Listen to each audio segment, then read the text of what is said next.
being involved in the struggle wasn't by accident. Neither was it just an adventure people undertook to do certain things anyhow. It was deliberate. It was out of commitment. It was out of understanding that people can do things for themselves. Always friends, well-wishers will be welcomed and they are very helpful, but it has to start with people themselves. So that was the understanding because, well, when I was a refugee, for all the decades I was, in living almost on handouts in the refugee camps,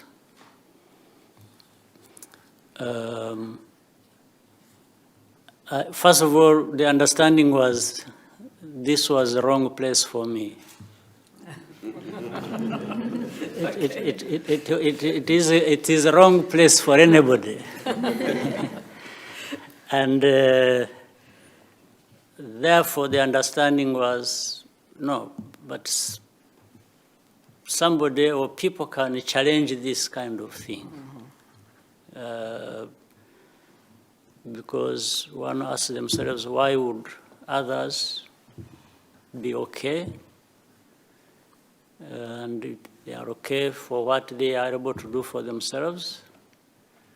So why would I not be okay trying to do some things for myself? When I'm talking about me, it's not me. I'm using it just to describe all those who were with me or who I have been part of for this to be able to do this. And this is even goes beyond that. Even if we are just to narrow it, say, to Rwanda or Africa and the rest of the world, let's say Europe, America, other developed societies. For me personally, my question has been, all of us being human beings that we are, why should some of us be where they are and for us we are not where we should be? It's not because anybody is more special than the other. I don't believe in that. I don't believe that there are people in this world who are more special than others. And deep in me, I thought it is something that needs to be challenged first of all, as even a thinking itself. But you just don't challenge it by saying, no, I don't agree. That is only the starting point. You challenge it, more importantly, by building on that belief and doing something that actually will demonstrate it. So that's when we were growing up in a refugee camp. And I remember when I was 12 years old in primary school, I asked my father, who passed away 3 years later, why we were where we were. I asked my father, I said, why are we here? Why are we refugees? Why are we stateless? Why are we having to live on handouts? I said, what crime did we commit? So my father took me a long history explaining the injustices and all kinds of things that happened that saw people flee the country, in the region, and beyond. So, but that stayed with me as I was growing up. And I was lucky to be part of a group that later on was to emerge to do what we did to find our country and our rights later on. I first got involved in the liberation struggle in Uganda, actually, for 5 years. We fought war in Uganda for 5 years. We were part of the liberation of Uganda from 81 to 86. So I served in the army in Uganda. In 1990, I'm saying this because it brings something that may explain to you. So I was sent for a military course. I was an army officer already in the Ugandan Army after the liberation of Uganda. So I went to the United States to attend a military course. And then when I was there, halfway through the course, that's when the liberation of Rwanda started in 1990. But I was part of that organization before I went for the course. And when but I had told the people we were with that they should start. I can't refuse to go for the course on which I'm sent by the Ugandan government. If I refuse, they have the right to send me to prison for refusing to obey the orders. So when they started, I came back and joined them. But I didn't go back to Uganda. I went straight to Rwanda, where the war had started. But I remember when I went to explain to the commandant of the military college that I was actually leaving the course, and tried even to explain why I was going to do that. The commandant was just looking at me as if something had gone wrong with me. He thought I was crazy. He just couldn't understand. Because at that time I'm putting on a military uniform and the badge is a Ugandan badge because I was there as a Ugandan officer.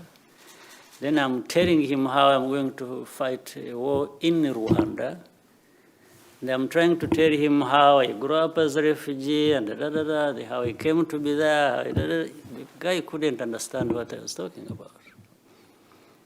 But anyway, to cut the story short, in the end I told him, I said, whether he understands it or not, I'm going. So that is, that's how I left the college and went and became part of the struggle. Now, these things don't, therefore I'm trying to say they don't happen by accident. It's like you have a personal mission and there are so many like you come together and you form something. So after that, still that's personal to me and I'm sure to many others.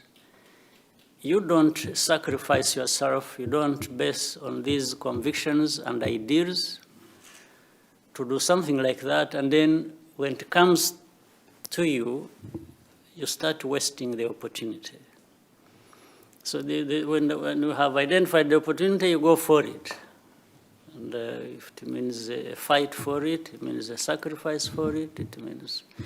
So when we go to our country, therefore, and I can say, while I planned to be part of the struggle and was happy to be, it never occurred to me that I would hold different positions, or even later on, it couldn't occur to me that I would ever be president, because that never even came to my mind. I was just driven completely differently from a different thing. So, and now, being a president or being any leader in that situation, for me, I considered it as an opportunity to do and contribute to something that gives me satisfaction, that I'm maybe on the path to where I should be. And I also thought this was going to it also comes to my mind that not only for me personally to be on the path where I should be, but even many others like me are also on the path to being where we should be, meaning, therefore, the whole country. So there is a sense of that behind whatever we are doing in our country, with all the challenges our country has. It's a small country. It's in the middle of the most complicated part of the world, challenging neighborhood, and having to develop an economy from scratch, trying to create something for ourselves. It's evident. And then, of course, trying to build a country that has been torn apart and destroyed completely by the tragedy we had in 1990.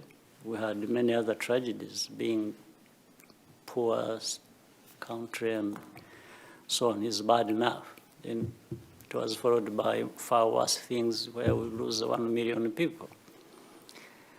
So I don't mean that somebody has to do right or do right things because they have suffered some tragedies or injustices or anything. No, somebody is supposed to be right naturally or do things that are right. But when you have been pressed and pressured by problems, there are two people who emerge.